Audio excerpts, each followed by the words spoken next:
thank you, Daniel Flores, for being here. My pleasure.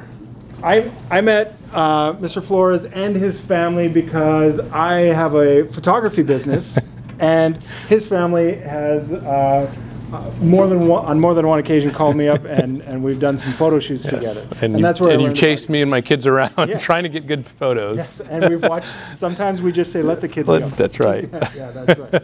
So, welcome to From Here to There, where we talk about how you got from there to here. Yeah. Or from here, whichever. Or from here to here in some cases, being from Colton and still in Colton. So yeah, that's where I want to start. Is sure. What's fun about you is we have not had a guest yet who's actually from Colton. You grew up in Colton. Correct. You still live in Colton. I do. Let me ask you. Let's just start off let me ask you, what was it like to grow up in Colton?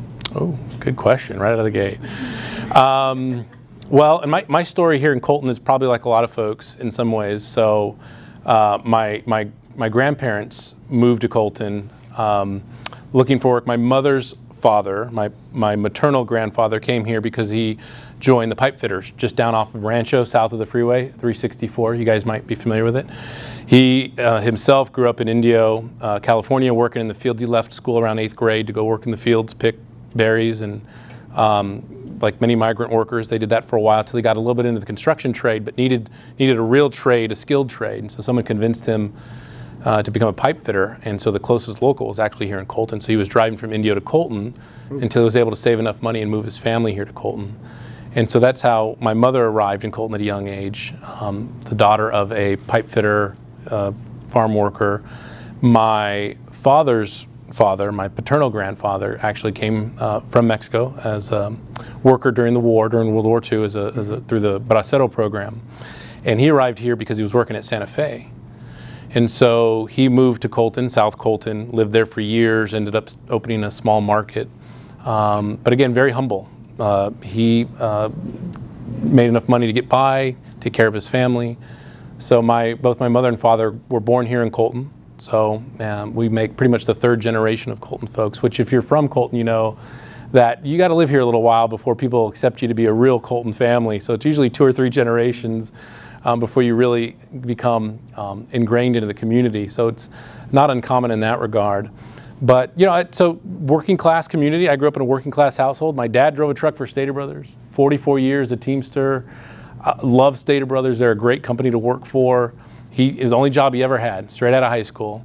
He got lucky. His best friend's dad ran the warehouse way back then in 1968 and offered him a job as a kid, working the dock at the warehouse. He did that for a year or two before he talked his way into one of the trucks, got to drive a couple of routes, and fell in love with it. So he drove a truck for Stater Brothers for 44 years, the same job. My mom worked for the county for a number of years. She retired a little while back after 20 years as a social worker, essentially, with the county.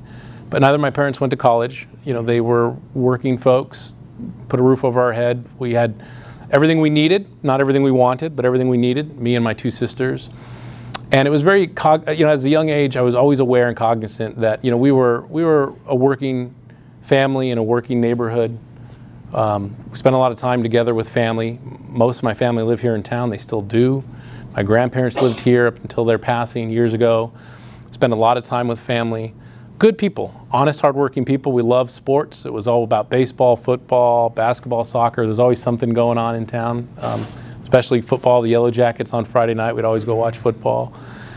But I would say this town is and always has been and remains a place that's very tightly knit and connected, simple folks, but with good, hardworking values.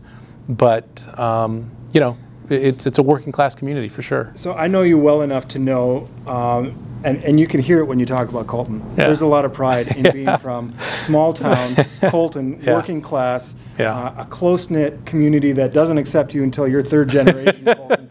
So I don't want to get punched in the nose, but as an outsider, I mean, Colton's an underdog. Oh, absolutely.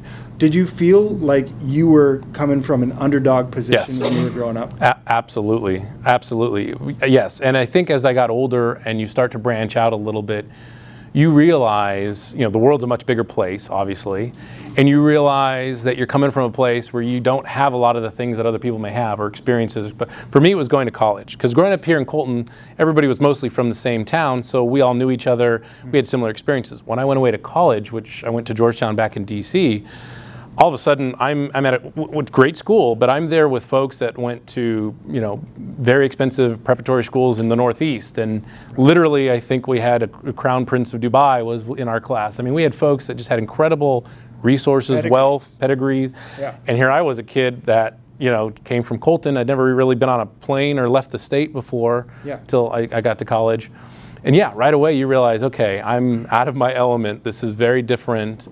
But thankfully, I think for me, the difference was I felt like the classroom was the place where I could, that was a great equalizer for me. It was like, I may not have the things that they had, but I was smart, and more importantly, I worked hard, and I wasn't going to let anybody outwork me. Maybe that's kind of the chip on my shoulder, being from a working class community, is it came easy for other folks. I had to work at it, but you weren't going to outwork me. You know, I was very competitive in that regard.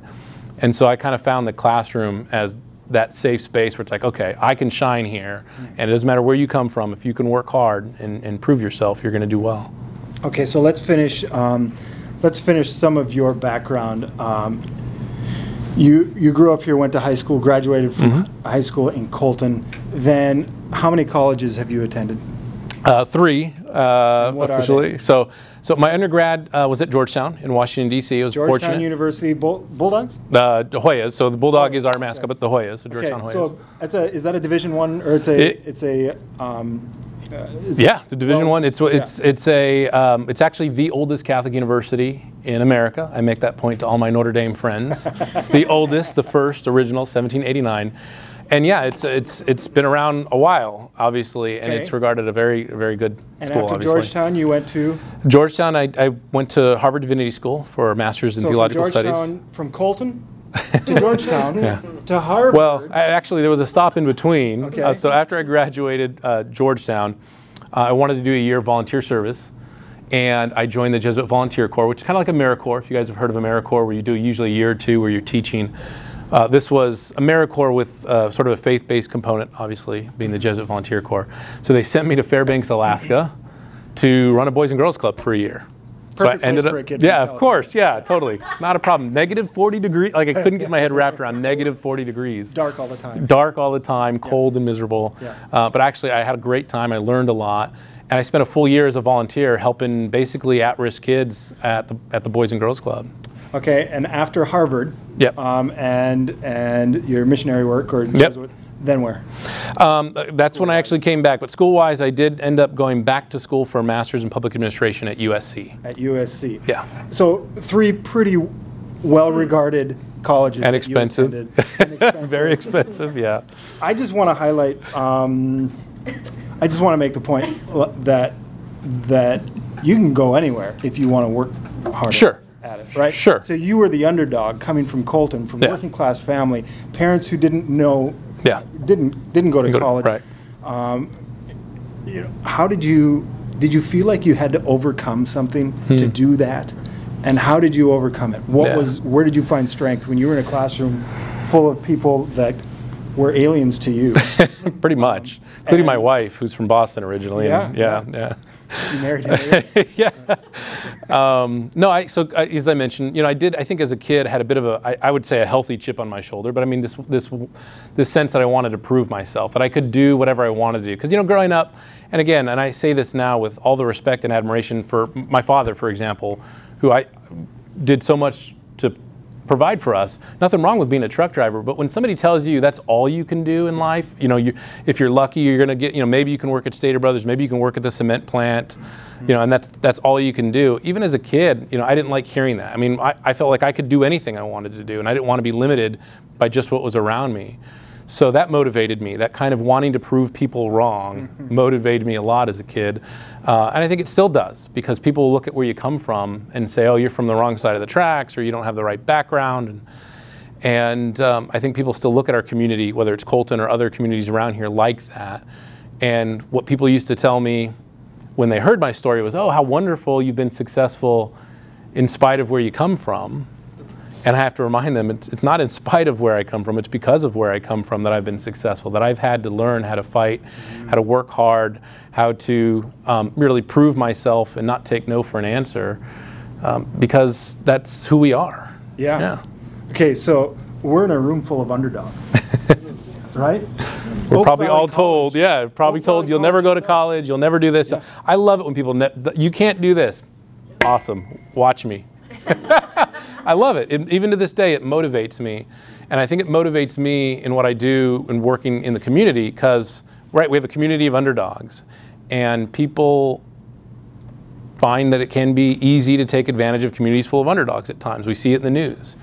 But when you're in a position that you are in, I think, as leaders, but certainly as you become professional leaders, if you're in a position to speak up for the underdogs, you have an obligation to speak up for those underdogs and represent them because, take some pride. This is my town. I'm not going to let somebody come in and take advantage of the folks that live here or work here. Yeah. So, yeah. I want to get to that because that's part of your story of from here to there. Yeah. But, if I were to divide the world into two groups, sure. For simplicity's sake, there are the groups there are the people that when they hear somebody tell them, you'll never amount to anything, that motivates them, and they say, watch me. Yeah. Then there's the other side of the room that they hear that enough times in their life, and they start to believe it themselves. If even if one of your kids was like that, if it's a little bit of how we're wired, right? Not through no fault of their own, but what would you tell that person that? Well, first of all, you have to, you need to listen. Oftentimes, more than anything, before you start talking to somebody, you have to start listening to their story. And when I work with kids, particularly teenagers here in Colton who are interested in whether it's college or vocational school, but they're coming from tough backgrounds, what I've learned is you've got to first understand where they're coming from. So you got to listen, because a lot of times folks don't listen to their story. So you got to listen to their story and try to understand where they're coming from. But you've got to let them know that there's value there in who they are, regardless of what other people have told them or done to them. They inherently have value. And this is where perhaps maybe my faith has, plays into this. And it does. And I think I can share that here. Is part of my story and journey, even as a young man in college, was rediscovering my own faith as a Christian, as a Catholic, and the belief that every human being, has value. And we're all made in the likeness of God. And if we believe that, we have to live that way and treat others that way. So listening to their story, reminding them that they have value, and giving them an opportunity to see that in themselves, that they have a gift, they have a talent, somebody cares for them, and they have to find a way to, and yes, you want to work hard to prove other people wrong, but more importantly, you have to work hard to prove to yourself that you can be what you want to be, you can do what you want to do. And I think as you get older and mature, you see that transition where now it is still enjoy proving people wrong, but what I love even more than that is proving to others, that we're right, that we can do anything. And that maturity that comes with age is as you get older and realizing that's the real satisfaction, is being able to do the things positively. Yeah. Okay, so let's talk a little bit about where you are now. In your career, you are Chief of Staff, and I'm going to get his name wrong. No, Josie Gonzales, okay. Yep. So Chief of Staff for County Supervisor Josie staff. You're working with government officials, elected. Yes. You're an elected yourself? Yes. You're a member of the Colton Unified School Board? I am. And that's an elected position. After going to Georgetown and Harvard and doing all that, why come back to Colton and serve in Colton, the underdog again? Yeah. Part of it was, and I'll just be honest here, part of it was unexpected. I actually, after I finished Harvard, made the decision I wanted to try to go to law school. I needed more school, I guess. So I applied to law schools in California. I knew I wanted to come back to California. This was home, and I missed the weather, especially after living in the snow for like 4 years straight, 5, 6 years really. So I applied to different law schools here in California, and slowly I started to get rejection letters from those law schools, which was interesting because I had not experienced that before, right? It was new to me. But actually what it turned out after I started investigating it is that my application was deemed incomplete by every law school I applied to, which was crazy to me because I checked every box, I submitted every letter, I did everything I was supposed to do. Well, it turned out that my reference letters from the professors that I had asked to send reference letters never made it out. They never sent the letters out. And in a situation like that, law schools are getting thousands of applications. If it's not complete, it's not complete. They don't care about the circumstances. They'll just bounce you because they got 1,000 people for that one seat. So I went and talked to the professors, and in one instance, his mother had just passed away, and he had to leave, and he didn't get around to it. He was apologetic, obviously, and I mean, I understand the circumstances. His mother passed away, he had to deal with that. In the other instance, she had a family emergency as well. So I mean, it's kind of this weird circumstance that was out of my control, in some ways out of their control, yet it was affecting my life. So that was really difficult because all of a sudden things changed big time. So I decided, though, that I did want to come back home and get myself anchored back in California, with the plan of finding myself, in a place where I could start a career and get going. So that's what brought me back initially, to come home to be with family, sort of figure out things professionally. But even with all those degrees, and you mentioned, and I'm fortunate to have those degrees, I'll tell you, though, I had a hard time finding a job. I mean, I was a young guy with a lot of degrees, and granted, they were liberal arts degrees, so not the most tangible, but I struggled to find work. And I got it got really tough for a while because, not just financially, obviously trying to get by, but, personally and emotionally, when you've worked so hard to be at a certain level professionally and yet you're struggling to get to that next step, it was difficult. And I actually landed a job at the county as a temp. It was full-time work, but it was temporary work. We called it PSE, a public service employee. And it was at the child support department, where I was just going in, getting paid hourly, no benefits, no insurance, no health benefits, no anything. And it was tough, but at the same time, that's where that spark for public service actually started. So you're telling me, I mean, you talk about coming back, not being able to find a job, kind of taking a toll on you emotionally, mentally. You're telling me that even people with lots of degrees who go to Harvard, you're telling me that even those people struggle? Yes, sometimes? Absolutely. You might have down times even then? Yes, even then. No, that's the reality is you're all going to struggle no matter what. It's what you do with it. It's how you kind of dust yourself off and pick yourself up and deal with what's in front of you. And, there's no substitute for hard work, and I learned that. No matter what school you go to, you're going to start at the bottom. You're going to work your way up. What a degree or an education does is kind of expand how far you can go. It doesn't mean you walk into a corner office. And I hire a lot of folks in my job, and I come across a lot of young folks who graduate from Cal State or any college, and they're like, okay, I'm ready for a corner office, and I'm ready for the big desk. And I said, that's great. That little corner cubicle is yours. You're going to answer phones and file paperwork. And maybe you'll work your way up over the next year or two if you can prove to me that you've got what it takes. So you always start at the bottom. An education, though, helps expand how far you can go, typically in an organization where the ceiling is, right? Yeah. So, you never know what life's going to throw at you. And I think in that time I learned a lot about myself, and ultimately I found what I love, which is public service, by accident in some ways. So, Okay. Any questions for Daniel as we kind of wrap up? I have one, like, in general. Yeah. You did a lot of schooling. Yes. You did your bachelor's, your master's. If you don't mind me asking, what was the cost of your total education? Good question. I think face value, it was in the hundreds of thousands of dollars, but I graduated the second time around, second master's degree, with probably about $130,000 or $40,000 in debt, quite frankly. I could have bought a house, at that time you feel like you could buy a house for it.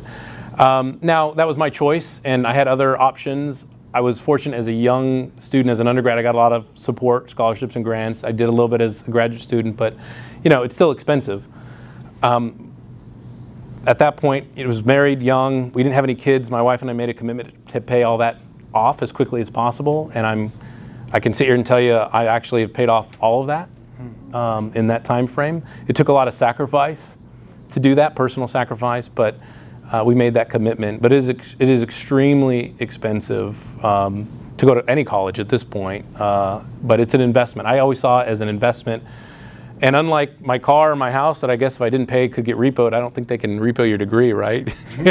No, but they'll never forgive you. Yeah, that's right. That's right, yeah. So Amber, how long on average in America does it take to pay off student loans, the average student? The average student takes 21 years to pay off their student loan debt. Average student takes 21 years to pay off student loan debt.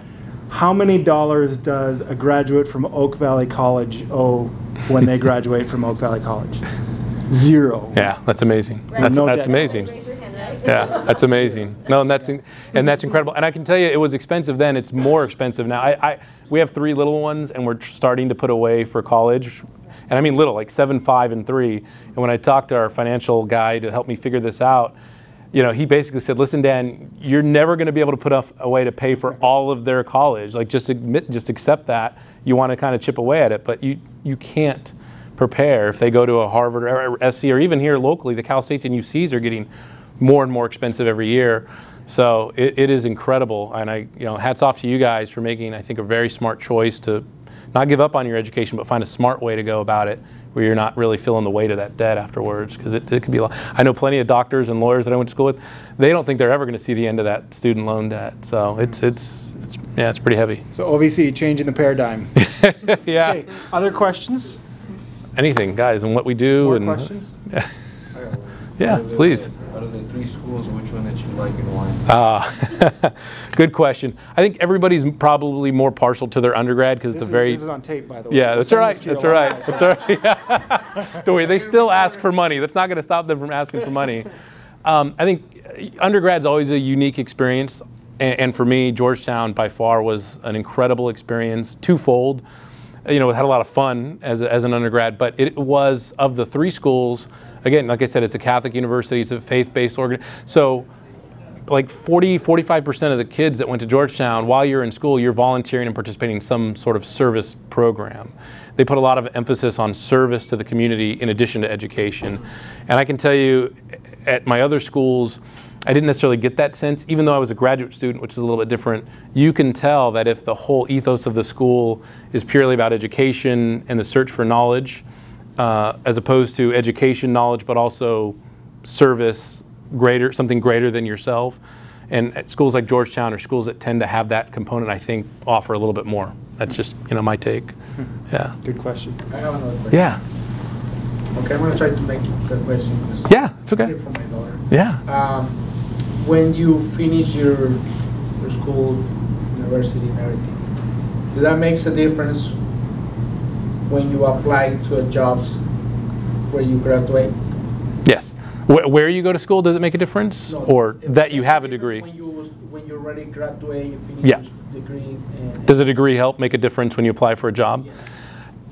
Absolutely. It's a great question coming from a father. Yeah, no, it is. And I'll tell you, so in what we do at the county, and I've been with the county 13, 14 years now, and I've seen changes in our job descriptions where there were jobs where you didn't need to have a college degree or even any credits before. For that same job 10 years later, you have to have, if not a degree, at least some college credits. So I've literally seen that shift where I think that's where things are headed, where most jobs are going to want to see that you've got that education even to get into the organization. And certainly it's true at the school district to move up from classified to what we call certificated. If you want to be in the teaching arena, you've got to have that degree and you've got to have the education. Yeah. I want to piggyback on Sure. what you're saying, but does the school you went to affect your job opportunity? I know for undergrad it's not so much, but I know for your master's it does play a bigger part. Am I wrong? And so when I advise high school students that are interested in looking for colleges, I tell them find a school that's a great fit. You can look at big name schools, USC or UCLA, but if it's not for you, you're not going to enjoy it. You may not finish because of that, and you may not have the experience that you're looking for.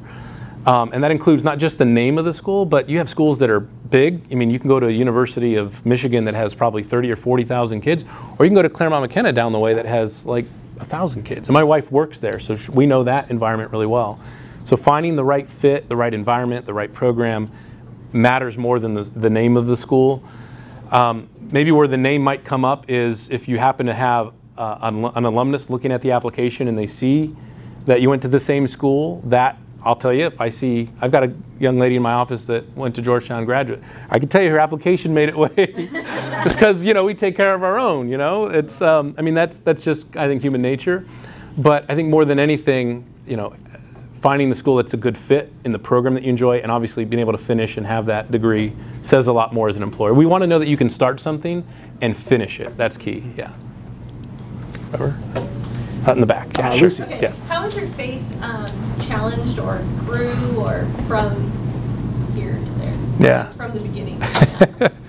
A good question. I grew up, again, here in a pretty traditional kind of Catholic family, not really involved heavy in my faith, especially as a teenager. And it wasn't until I went to college that I kind of rediscovered that. And it happened by, I don't say by accident, but it was when I started to travel more outside of the country, actually. I spent a summer in Belize in Central America.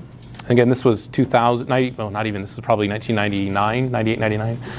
And I've been to certain parts of Mexico and places, but I think it's when you live in a place for an extended period of time and you're in a position to do something, but you see things like poverty, you see things like corruption, you see things that really touch your soul, not just intellectually, but spiritually, that I really began to question about what I wanted to do with my life. Because like a lot of folks, I thought, it's about getting a job, making a good living, making as much money as you can, and then living your life. It wasn't until I started to volunteer and do different programs through, like I said, Jesuit Volunteer Corps, spending some time at the U.S. Embassy in Belize, Habitat for Humanity, where you're having an impact in somebody's life. So for me, my faith was always, even as a young kid, because my mom actually worked for the church before she started with the county, to me the church was always action. It wasn't just something you did in terms of going to mass or services and meetings. You actually had to live it. So it was helping the homeless, it was feeding people, it was volunteering your time at the shelter.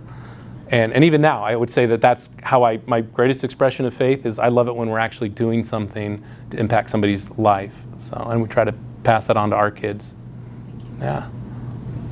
I did have a question. Sure. So, because you're a public official and Yes. you're here in Colton and you know the weight of debt from all of these schools and that this option is available to people, what does that look like as far as the county, as far as your perspective? What does this resource look like to the community, and what role does Oak Valley College play in, developing this particular city, this particular community into a community that has leaders that are, not only expressing their academic, career, but their faith? Yeah.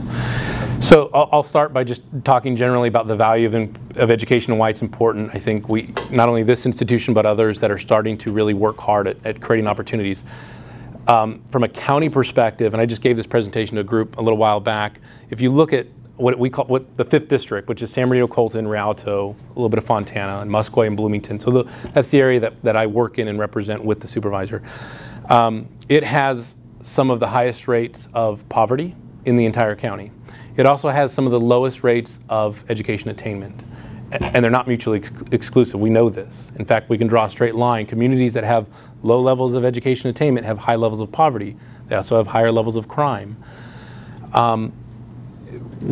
We know that if we're going to change that, particularly the poverty, the crime, and create better opportunities, education is the only genuine way to do that systemically and for generational. We don't have folks going to college in this county. Our college attainment rate is lower than all of the neighboring counties in this area, and that's countywide. If you just focus on San Bernardino or Colton, it's even lower. We're below the county average. And somewhere we've got to figure out that if we're going to lift people up permanently and their families, it's going to be through education. Now, that can be through traditional college, that can be through vocational programs, through the trades. The real issue is we're not catching folks after they leave high school and getting them into some kind of program that's going to lead to a viable career where they can sustain themselves and their families. So here in Colton, I can tell you, even now working with kids, they don't think college is an option because it's too expensive. They don't think college is an option because it's too hard to attain. It's too far. It's something out there. My family didn't go. My parents didn't go. I can't. It's not for me. And I think that's because they've been conditioned that, the only colleges they know about are maybe some of these big name schools in places that are far away, that are way expensive and just seem like they're unattainable. Again, we have to show them that no, you have schools and institutions in your backyard that are a better fit for you and what you want to do with your life than some of those big names you may have heard of. But it's just getting you in front of our students sometimes that is all it takes for them to realize that it is real, that it's a real opportunity. And it's important in Colton, where, again, our rates of graduation, post-secondary education are much lower than other communities. So we need exposure. And what's unique about this program, obviously, is not only is it very affordable, but it's streamlined, right? So this doesn't take you 5 or 6 years, which I think is the average for folks in the UC or Cal State system, because you can't even get classes. Forget community college, right? You can't even get a class. This is an option that I hope folks start to look at. If it's the right fit for you, it can be a streamlined, effective, and successful path. So. But getting the word out is a difficult thing, and it's finding ways to connect with the high schools and counselors and parents to become educated about the options. So, and I see there being sort of two sides of the coin. It's making sure that they're aware that we exist, and then making sure that they believe that even though they're an underdog, they can do this. Oh, absolutely. That underdogs can win as well. Well, and I think that you are creating a program that caters to them, that's designed with them in mind, to be flexible, to have options and opportunities, that people are going to work and people are going to have things happen in life. And it's not take a number and go talk to some random administrator somewhere. You understand, you're walking with your students. It's not my first time here, I've seen it, and I think that sends a strong message. But the most powerful testimony that can be given is from you guys. I mean, you didn't go to college here, so no, you're an advocate and you're going to be out there talking about it, but the most powerful testimony is somebody who's walked the walk. So, if you can go out and share with other young people or other folks that are thinking about it, your experience, I think that'll have the biggest impact. Yeah. All right, we got to get you out of here. Thank you so much. Thank you. This was enjoyable. Thank you.